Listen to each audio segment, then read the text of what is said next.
e falo, como é que está a minha vida, né? Como é que eu vou fazer minha vida hoje? Como é que eu vou ser feliz hoje, independente de qualquer circunstância? Eu acho que ressignificar a vida era algo que a gente devia fazer sempre, né? Assim, ver se a gente está indo no caminho certo e ver o que a gente está deixando pelo meio do caminho. Porque tem uma coisa que acontece com o ser humano, nós somos os únicos animais que temos uma noção exata de que vamos morrer.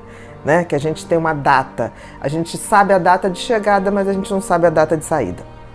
O que acontece é que para a gente viver, é como se o cérebro tirasse essa informação de que a gente é finito, de que a gente vai morrer.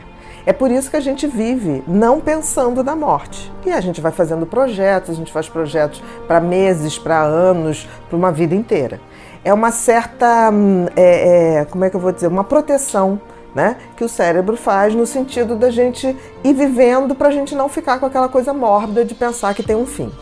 Por um lado, isso deixa a gente viver a vida muito mais solto, mais leve, poder de fato fazer planos sem estar pensando nessa sombra, digamos assim. Mas também faz com que a gente deixe de ter isso, que é ressignificar a vida, que é redimensionar a vida, que é absolutamente importante. Porque assim, a gente pode viver várias vidas numa mesma vida. Do momento que a gente para e fala assim, peraí, o que eu estou fazendo com a minha vida? Né? A gente tem várias possibilidades, a vida não é uma fatalidade. Tipo assim, escolhi uma profissão, escolhi um casamento, escolhi coisas que são eternas. Não são, porque nem nós somos. Então, assim, é bem comum que as pessoas façam esse processo de reavaliação quando elas se deparam com alguma coisa que deixe muito claro a sua finitude.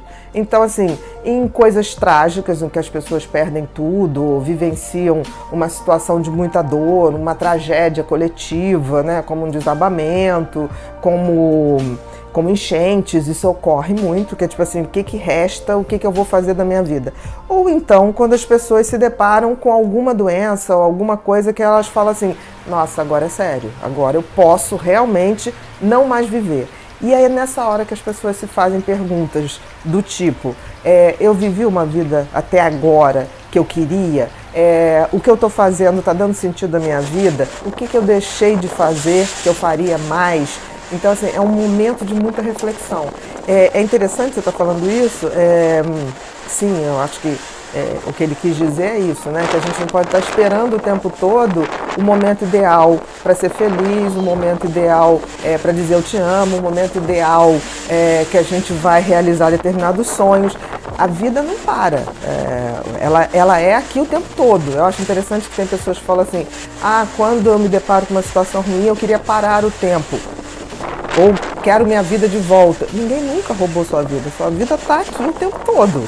Então, assim, a gente tem que ver o que a gente vai fazer. Eu costumo dizer que a gente tem que viver nossa vida como se a gente estivesse o tempo todo criando memórias para no futuro eu poder falar assim, valeu a pena, eu olhar para trás e valeu a pena.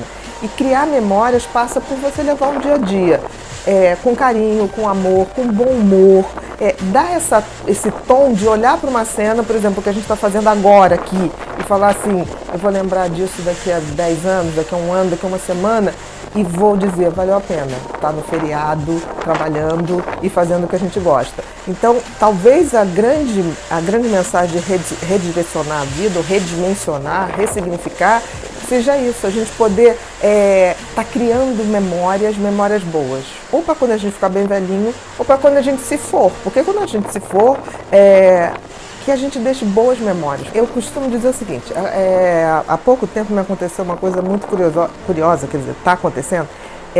Eu tive uma alteração no exame de sangue relativo a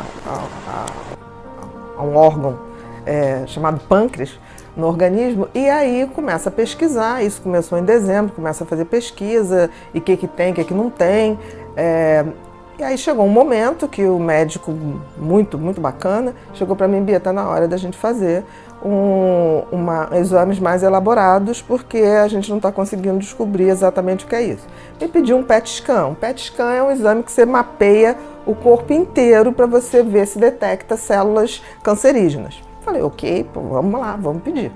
E aí marquei o exame, fui no exame e cheguei lá, tinha uma sala de espera com mulheres, a gente com aquele roupão, no dia que eu fui só tinha mulheres.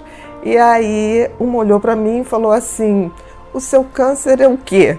Eu falei: olha, eu não sei ainda, né? Nós estamos aqui pesquisando. E aí ela falou assim: você tem uma carinha de câncer de mama.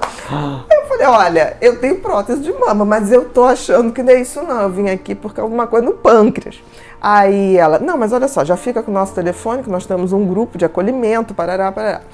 É claro que, tomado o primeiro susto, eu falei assim: por que não ir nesse grupo, né? Seja o que for, por que não participar disso? Eu achei aquilo bacana e fui no grupo. E aí cheguei lá, fiquei muito fascinada, porque assim, ali estava se discutindo, por exemplo, se a gente morresse semana que vem, o que teria de importante na vida de vocês hoje?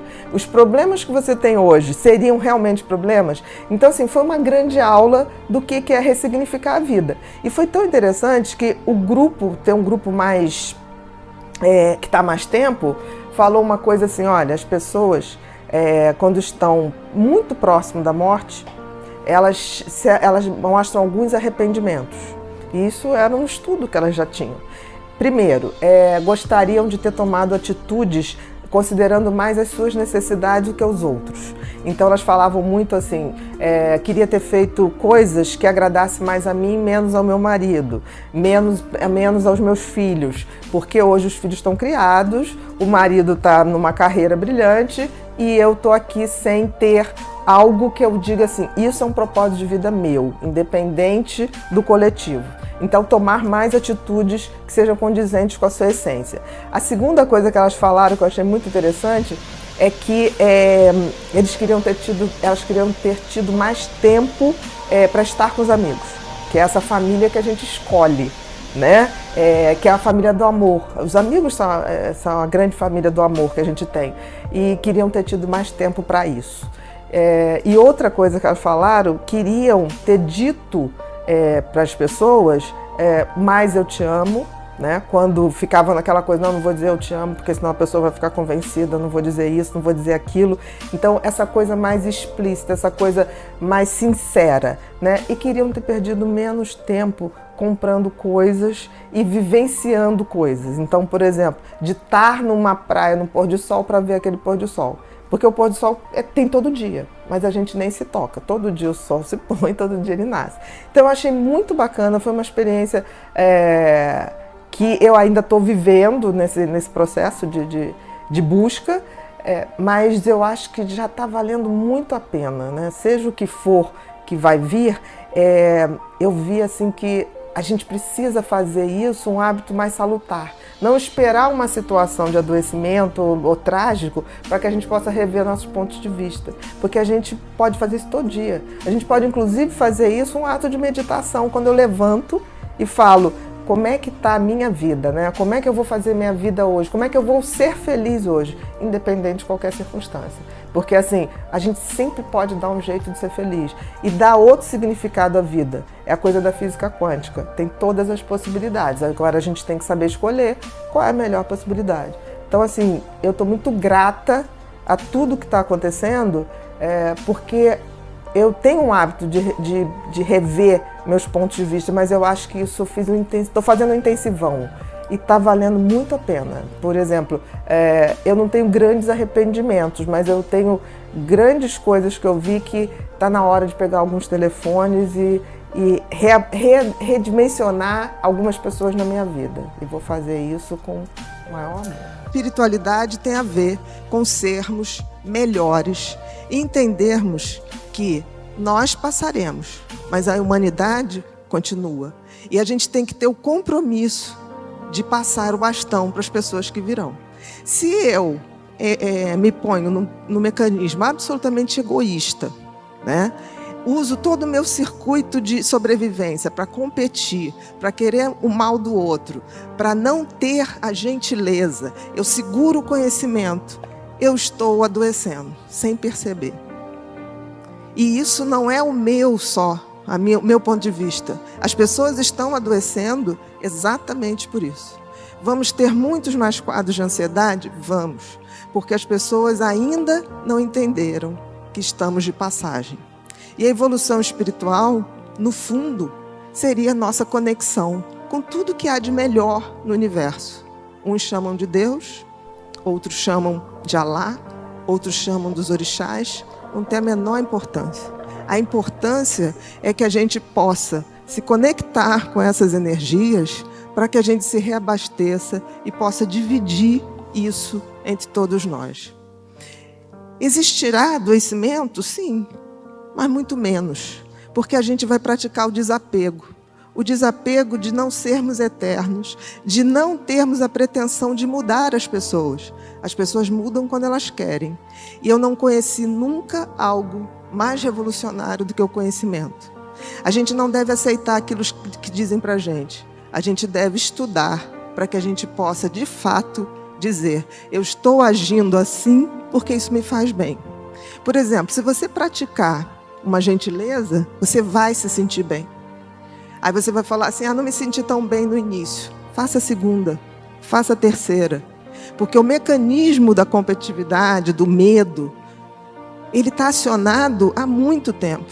Os mecanismos da gentileza, da empatia, da compaixão, ele precisa ser ativado. Até porque a gente entende que não dava para ser tão empático ou gentil num planeta que a gente não tinha nada, a gente não tinha como comer, a gente não tinha como se abrigar, a gente não tinha como fazer essas coisas. Mas hoje nós temos. E o que a gente está fazendo? A gente se comporta como crianças que querem seus brinquedos sozinhos para a gente. Enquanto qualquer um no mundo estiver mal, nós também estaremos. É difícil raciocinar assim, mas a física quântica prova que não estamos desconectados de nada. Ao ferir uma pessoa, você se fere também. Ao fazer mal para uma pessoa, pode ter certeza que você estará fazendo mal para você também. Se a gente não entender que essa base do adoecimento está na nossa mão, está no nosso conhecimento, a gente vai evoluir para adoecer. Eu nunca vi uma pessoa que esteja ciente do sentido da vida real, do propósito da vida real, e que acredite na transcendência da vida, energeticamente falando, que pare para adoecer. É difícil. Mas a grande dificuldade é que a gente tenha essa noção. Então, assim, eu peço a vocês que, se não levarem nada daqui hoje, que levem, que se respondam: qual o sentido da minha vida? Se você responder só coisas práticas, tem alguma coisa errada. O seu filho, a sua família, isso tudo é o meio, mas não é o fim do sentido da vida. O sentido da vida é muito maior. E aí, se a gente pensar bem, tem um toque divino na evolução espiritual? Acho que sim. Eu chamo Deus do designer do universo, por quem eu tenho profunda admiração.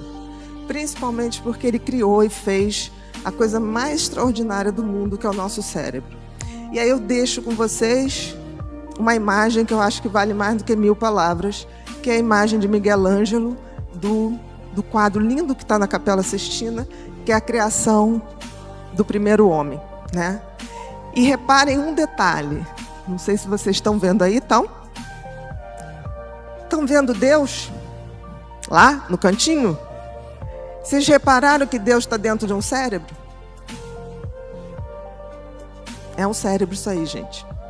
De alguma maneira, Deus fez a sua melhor criação, o cérebro humano.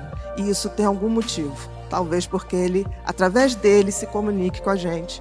Mas a gente tem que abrir os portais desse cérebro de forma a sermos mais humanos na acepção mais concreta e transcendente da palavra. Porque o que é sabedoria? É eu ter uma noção de como o mundo funciona, quem sou eu, qual o meu papel nesse universo e fazer isso no tempo certo.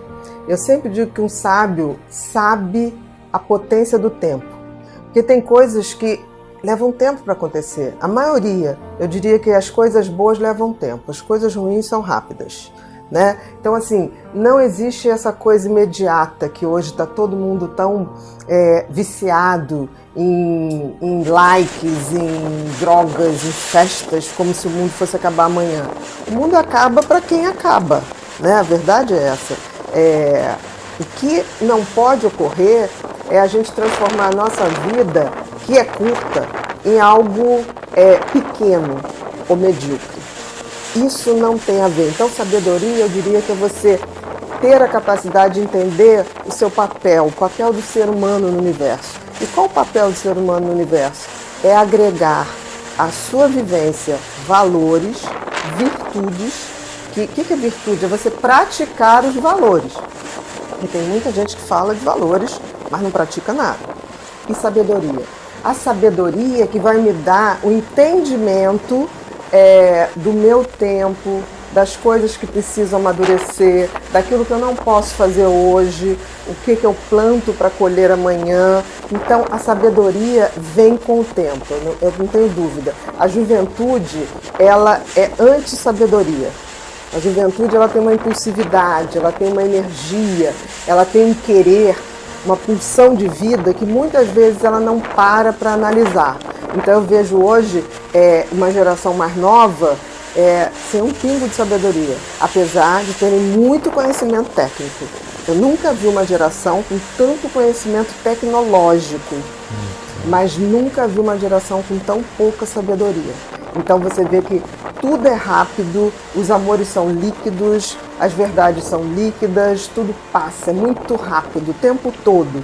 Então, eu diria que sabedoria é uma das melhores coisas do mundo. Aquele filósofo maravilhoso, Zygmunt Bauman, tempos líquidos, amores líquidos, né? Nós estamos vivendo tempos onde as pessoas são descartáveis, né? As pessoas desmancham um relacionamento por WhatsApp, né? Não é nem mais uma ligação, é por WhatsApp. Então, assim, isso me deixa um pouco triste, porque nós estamos perdendo essa essência humana, que é de ter e valorizar valores, praticar esses valores e ter a sabedoria para saber a hora de praticar esses valores, a hora que eu escolho os meus valores, porque não tenha dúvida, é isso que eu estou falando. A vida acaba para quem acaba. E eu costumo dizer o seguinte, a gente morre, não se transforma numa outra pessoa. A pessoa que morreu é a pessoa que viveu. Eu costumo dizer que eu quero, quando a morte chegue, me encontre fazendo esse passo a passo, né? Dos valores, virtudes, sabedoria, porque a gente é eterno, a gente continua. Então, essa coisa tipo assim, morreu, virou santo, ou morreu, virou demônio, não existe, né? A vida é um contínuo, material e não material. Então, eu acho que quando a gente adquire sabedoria, que é o conhecimento a favor da evolução, aí a gente está chegando num ponto bom. Mar calmo não faz bons pescadores, né? Não existe evolução em zona de conforto. Então, assim, relacionamentos difíceis vão treinar o coração, exercícios difíceis vão treinar o corpo, tudo que é difícil a gente enfrenta, treina no fundo vai treinar o espírito da gente, né? Não é só a mente, não é só o corpo, é o espírito. E eu acho que a sabedoria vem do espírito, definitivamente.